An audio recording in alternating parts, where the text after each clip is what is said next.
हुबली का मारूफ दीनी मदरसा रियाजुल उलूम अल जदीद अरबिक कॉलेज में स्पोर्ट्स डे मुनक्कद हुआ। इस प्रोग्राम का इफ्तिताह मुकामी एमएलए प्रसाद अब्बहिया ने किया और मदरसे के मोहतमीम व सरपरस्त मौलाना अहमद सिराज ने बताया कि बच्चों के सेहत के लिए खेल कूद बेहद ज़रूरी है और मदरसों में भी खेल कूद का निज़ाम होना चाहिए। उन्हें कहा कि आने वाले दिनों में हर साल इस तरह के प्रोग्राम होते रहेंगे।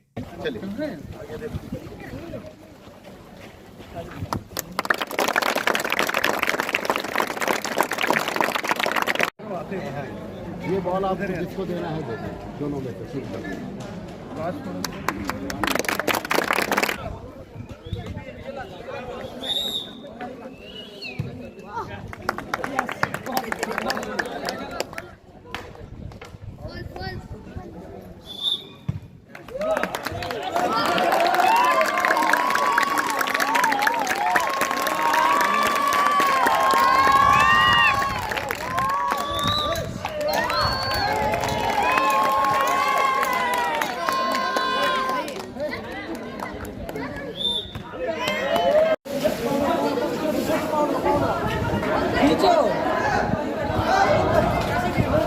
देख सकते हैं कि हम लोग बहुत एंजॉय कर रहे हैं और इससे पहले कभी भी नहीं हुआ। ये जो है 20 साल के बाद ये हो रहा है इस मदरसे में और ये न्यू जदीद मदरसा अल जदीद अरबिक कॉलेज के नाम से है।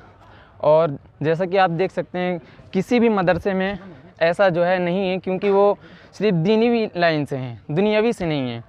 तो हमारा जो है एक सोच भी है कि हम लोगों को बताएं कि हम जो है हर चीज़ में आगे हैं। तो आप जैसे कि देख सकते हैं और भी मदारिस में ये सब स्पोर्ट्स नहीं होते, लेकिन इस मदरसे में इस साल इसको मुनाकिद किया गया है। बहुत हमारे लिए खुशी की बात है। और जैसे कि इसमें बच्चों की जो एनर्जी होती है हमको निकालना है, क्योंकि हम लोग ये सोचते हैं कि हमारे पास कुछ नहीं, हम सिर्फ दुनियावी तालीम हासिल नहीं करते और सिर्फ दीनवी तालीम हासिल करते, लेकिन ये हम बताना चाहते हैं दुनिया को कि हम ऐसे नहीं हैं, हम हर चीज़ में आगे हैं। यहाँ पे जैसे कि अभी आप देख सकते हैं वॉलीबॉल चल रहा है और क्रिकेट भी है और कबड्डी है और लॉन्ग जंप है, एक्सेट्रा बहुत सारी चीज़ें हैं। रियाजुल उलूम अल जदीद अरबिक कॉलेज का ज़िम्मेदार अहमद सिराज बोल रहा हूँ। जनरली ऐसा होता है कि मदारिस में बच्चों को स्पोर्ट मालूम ही नहीं होता है, और मैं चाहता हूँ कि बच्चे हमारे ऐसे हैं जो सोसाइटी के हर फील्ड में जो है ना वो सूटेबल हो।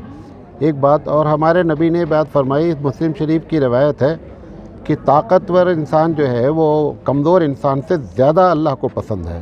लिहाजा इससे एक मकसद है कि इनके जो है वो जिस्मानी वर्जिश भी हो, और दूसरा ये है कि ये स्पोर्ट स्पिरिट जाने कि स्पोर्ट स्पिरिट की, इसलिए जो है इसको मुनक़्क़िद किया गया है। उम्मीद है कि ये तमाम लोगों के लिए एक नमूना बनेगा। Thank you very much. Riyaz Ulum Madrasa ಕಾಲೇಜ್ನಲ್ಲಿ ಇವತ್ತು ಒಂದು ಕ್ರೀಡಾ ಚಟುವಟಿಕೆಗಳಿಗೆ ಒತ್ತು ಕೊಡಲಿಕ್ಕೆ ಬರೀ ಶಿಕ್ಷಣ ಅಂದ ತಕ್ಷಣ ಟೆಕ್ಸ್ಟ್ ಬುಕ್ ಓದುವಂಥದ್ದು ಅಷ್ಟೇ ಅಲ್ಲ, ಅದರ ಜೊತೆಗೆ ಶಾರೀರಿಕವಾಗಿ ಮಾನಸಿಕವಾಗಿ ಸದೃಢವಾಗಿರಲಿಕ್ಕೆ ಈ ಸ್ಪೋರ್ಟ್ಸ್ ಭಾಳ ಪ್ರಮುಖವಾದಂಥದ್ದು. ಆ ನಿಟ್ಟಿನಲ್ಲಿ ಇವತ್ತು ವಾಲಿಬಾಲ್ ಒಂದು ಸ್ಪೋರ್ಟ್ಸ್ ಕೂಡ ಇವೆಂಟ್ ಕೂಡ ಆರ್ಗನೈಸ್ ಮಾಡಿದ್ದಾರೆ. ಅನೇಕ ಒಂದು ಮುತುವಲ್ಲಿಗಳು, ಮುಖಂಡರು, ಎಲ್ಲ ಈ ಭಾಗದ ಮುಖಂಡರು, ಪಾಲಿಕೆ ಸದಸ್ಯರು ಎಲ್ಲರೂ ಸೇರಿಕೊಂಡು ಇವತ್ತು ನಾವು ಕೂಡ ಚಾಲನೆ ಕೊಟ್ಟಿದ್ದೀವಿ. ಈ ರೀತಿ ಪ್ರತಿ ಹಂತದಲ್ಲಿ ಕೂಡ ಈ ರೀತಿಯ ಚಟುವಟಿಕೆಗಳು ನಡೆದು ಭಾಳ ಅವಶ್ಯ ಅನ್ನುವಂಥದ್ದು ಕೂಡ ನಾನು ಹೇಳ್ತೀನಿ. ಮತ್ತು ಭಾಳ ಅದ್ಭುತವಾದಂಥ ಒಂದು ಬಿಲ್ಡಿಂಗ್ ಕಟ್ಟಡ ಕೂಡ ಇಲ್ಲಿ ಆರಂಭ ಆಗಿದೆ. ಮತ್ತು ಇಲ್ಲಿ ಶಿಕ್ಷಣಕ್ಕೆ ನಾವೆಲ್ಲ ಕೂಡ ಹೆಚ್ಚಾಗಿ ಈ ಸಮಾಜ, ಅಲ್ಪಸಂಖ್ಯಾತರ ಸಮಾಜ, ದಲಿತ ಸಮಾಜ ಶತಶತಮಾನಗಳಿಂದಲೂ ಕೂಡ ಶಿಕ್ಷಣದಿಂದ ವಂಚಿತರಾದಂಥವ್ರು. ಇವತ್ತು ಶಿಕ್ಷಣಕ್ಕೆ ಒತ್ತು ಕೊಡಬೇಕಾದ್ರೆ, ಆ ಸಮಾಜದ ಬದಲಾವಣೆ ಆಗಬೇಕಾದ್ರೆ, ಆ ಸಮಾಜದ ಆರ್ಥಿಕ ಸಾಮಾಜಿಕ ವ್ಯವಸ್ಥೆ ಸುಧಾರಣೆ ಆಗಬೇಕಾದ್ರೆ ಇವತ್ತು ಶಿಕ್ಷಣಕ್ಕೆ ಕೊಡಬೇಕು. Education is a foundation. ಅದಕ್ಕೆ ಅದನ್ನು ಇವತ್ತು ಮಾಡುವಂಥ ಕೆಲಸ ಇವತ್ತು ಈ ಸಮಾಜದಿಂದ ಆಗ್ತಾಯಿದೆ. ಇದು ಶ್ಲಾಘನೀಯ. ಹೆಚ್ಚೆಚ್ಚು ಶಿಕ್ಷಣ ಪಡೆಯೋದ್ರ ಮೂಲಕ ಈ ಸಮಾಜ ಕೂಡ ಮುಖ್ಯವಾಹಿನಿಗೆ ಬರಬೇಕನ್ನುವಂಥದ್ದು ಕೂಡ ನಾನು ಈ ಸಂದರ್ಭದಲ್ಲಿ ಹಾರೈಸ್ತಾ ಇದ್ದೀನಿ. ಒಳ್ಳೆಯ ಚಟುವಟಿಕೆಗಳಾಗಲಿ, ಇದಕ್ಕೆ ಬೇಕಾದಂಥ ಒಳ್ಳೆಯ ಶಿಕ್ಷಣ ಸಿಗಲಿಕ್ಕೆ ಪೂರಕವಾದಂಥ ವಾತಾವರಣ ನಾನು ಈ ಭಾಗದ ಶಾಸಕನಾಗಿ ಕೂಡ ಸಂಪೂರ್ಣವಾದಂಥ ಸಹಕಾರ ಕೂಡ ನಾನು ನೀಡ್ತೀನಿ. ಈಗಲೇ ಸುಮಾರು 9 ಕೋಟಿ ರೂಪಾಯಿ ವೆಚ್ಚದಲ್ಲಿ ಈಗಾಗಲೇ ಕಾಂಕ್ರೀಟ್ ರಸ್ತೆ ಪ್ರಾರಂಭ ಆಗಿದೆ. ಡಬಲ್ ರೋಡ್ ಮಾಡ್ತಾಯಿದ್ದೀನಿ. ಒಳ್ಳೆ ಡಬಲ್ ರೋಡ್, ಹೈಟೆಕ್ ರೋಡ್ ಕೂಡ ಮಾಡಿಕೊಡ್ತಾಯಿದ್ದೀನಿ. ಈಗಾಗಲೇ ಈ ಎಕ್ಸ್ಟೆನ್ಷನ್ ತಾವೆಲ್ಲ ನೋಡಿದಿರಿ. ಹಿಂದೆ ಈ ಭಾಗದಲ್ಲಿ ಬರಲಿಕ್ಕೆ ಎಲ್ಲರೂ ಹಿಂಸರಿತಾ ಇದ್ದರು. ಈಗ ಭಾಳಷ್ಟು ಮೂಲಭೂತ ಸೌಕರ್ಯಗಳನ್ನು ಕೊಟ್ಟ ಮೇಲೆ ಭಾಳ ಅತಿ ವೇಗದಲ್ಲಿ ಇಲ್ಲಿ ಶಿಕ್ಷಣ ಸಂಸ್ಥೆಗಳು, ಬಿಸ್ನೆಸ್ಸು, ರೆಸಿಡೆನ್ಷಿಯಲ್ ಹೌಸಸ್ ಎಲ್ಲ ಕೂಡ ಭಾಳ ಅತಿ ವೇಗದಲ್ಲಿ ಬೆಳೀತಾ ಇದೆ. ಅದಕ್ಕೆ ಪೂರಕವಾದಂಥ ವಾತಾವರಣ ಕೂಡ ನಾನು ಮಾಡಿಕೊಡ್ತೀನಿ.